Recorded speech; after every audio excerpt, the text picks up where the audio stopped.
de Carnot, né? Os conteúdos, os objetivos de aprendizagem para a nossa aula hoje são definir o ciclo de Carnot, caracterizá-lo, calcular o rendimento máximo e resolver exercícios, tá certo? De conteúdo significativo que a gente trabalha aqui é calor, temperatura, trabalho termodinâmico e como calcular o rendimento de Carnot. O Nicolas Carnot era um engenheiro francês, certo? Até meados do século XIX, acreditava-se que era possível ter uma máquina ideal com rendimento 100%, né? E a gente sabe que isso não é possível. E o Carnot ele propôs uma máquina teórica, tá certo, que se comporta com um rendimento máximo possível, certo? E ele estabeleceu um ciclo de rendimento máximo que mais tarde passou a ser chamado também de ciclo de Carnot. Nenhuma máquina térmica é capaz de superar um rendimento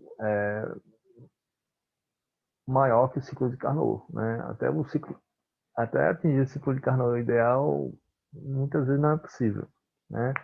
Carnot mostrou que quanto maior for a temperatura da fonte quente, maior seria o rendimento para uma substância que se comporte como um gás ideal. E ele pensou o ciclo da seguinte forma, através de 4 transformações: uma expansão isotérmica, temperatura constante, onde a máquina absorveria calor; em seguida teria uma expansão adiabática, sem troca de calor; uma compressão isotérmica, onde seria rejetada uma parte de calor para a fonte fria; e uma compressão adiabática, onde não ocorreria uma troca de calor. Então, na prática, a transformação de A até B, você tem uma transformação isotérmica, em que o gás retira calor da fonte quente, retira energia térmica, absorve calor da fonte quente, absorve energia térmica. Em seguida, uma expansão adiabática, onde não tem a troca de calor; uma compressão isotérmica de C para D, onde o gás rejeita energia térmica para a fonte fria; e em seguida de D para A, no ciclo a gente teria uma compressão para fechar o ciclo de D para A, onde o gás não trocaria calor.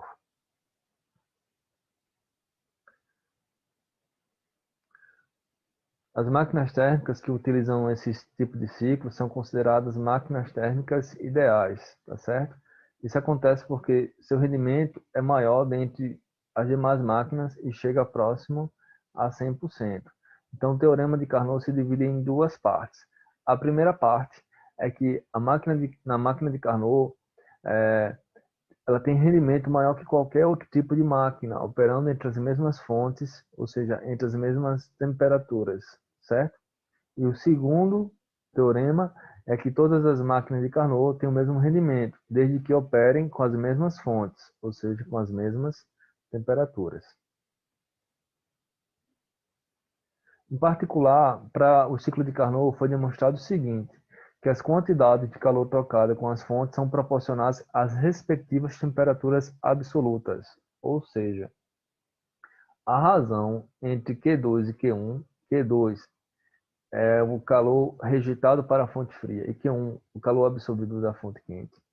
A razão entre o calor rejeitado para a fonte fria em relação ao calor absorvido para a fonte quente é proporcional à temperatura da fonte fria em relação à fonte quente. No estudo de máquinas térmicas, segundo a lei da termodinâmica, a gente usa o calor perdido, a gente usa em módulo, um valor positivo, até porque na formulazinha vai ter o sinal de menos na frente. Então, Q2 sobre Q1 é igual a T2 sobre T1, certo? Isso é demonstrado para o ciclo de Carnot.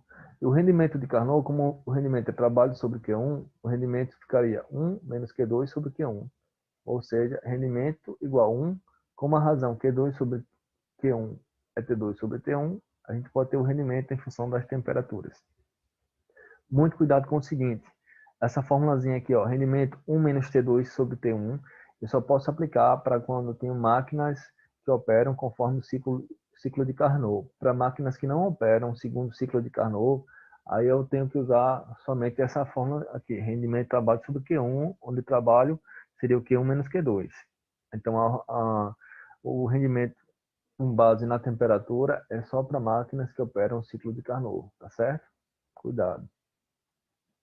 Vamos fazer exercícios, 2 exercícios. Exercício 1. Uma máquina térmica funciona realizando o ciclo de Carnot entre as temperaturas de 27 graus Celsius e 227 graus Celsius. Tem que converter isso aqui para Kelvin. Em cada ciclo são obtidos 100 joules de trabalho útil da máquina, sabendo que a máquina realiza os ciclos com a frequência de 20 Hz. Então, 20 Hz quer dizer 20 ciclos em 1 segundo. Determine A, seu rendimento, B, a quantidade de calor recebida da fonte quente por ciclo, C, a quantidade de calor rejeitada para a fonte fria por ciclo e D, a sua potência útil. Vamos converter os dados. A temperatura da fonte fria é menor, 27 graus Celsius, somando com 273, a temperatura da fonte fria T2 corresponde a 300 kelvins. A temperatura da fonte quente T1, 227 graus Celsius, somando com 273 dá 500 kelvins.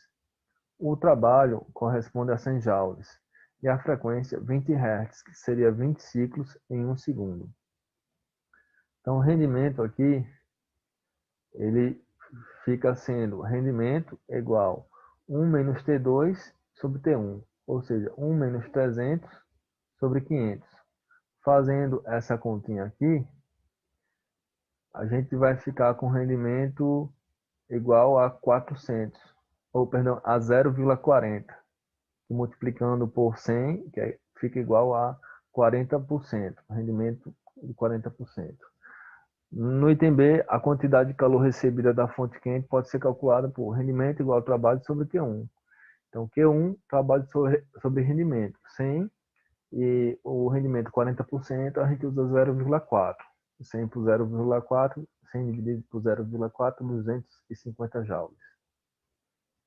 No item C, eu quero saber a quantidade de calor rejeitada para a fonte fria. Ora, se trabalho é igual a Q1 menos Q2, a quantidade Q2 seria Q1 menos trabalho, 250 menos 100, que daria 150 joules.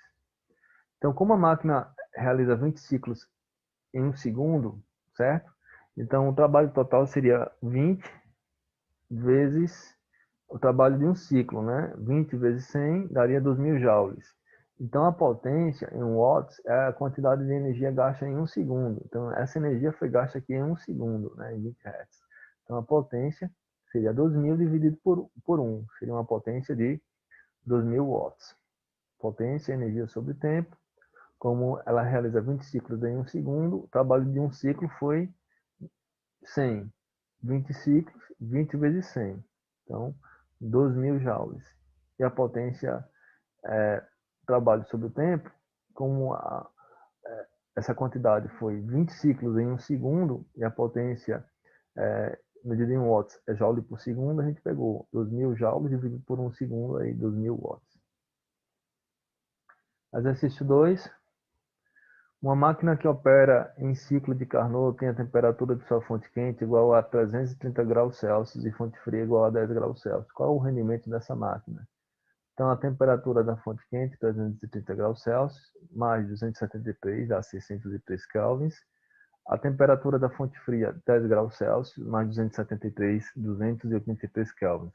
E ela opera conforme o ciclo de Carnot. Então, o rendimento dela pode ser calculado pela fórmula 1 menos T2 sobre T1, 1 menos 283 sobre, perdão, 1 menos a divisão de 283 por 603. Então, essa divisão aqui deu aproximadamente 0,469, certo? Repetir aqui. Então, ficou 0,53, que dá multiplicando por 100, dá aproximadamente um rendimento de 53%. Aqui acabei repetindo, mas não tem problema. Então, por hoje é só. Muito obrigado.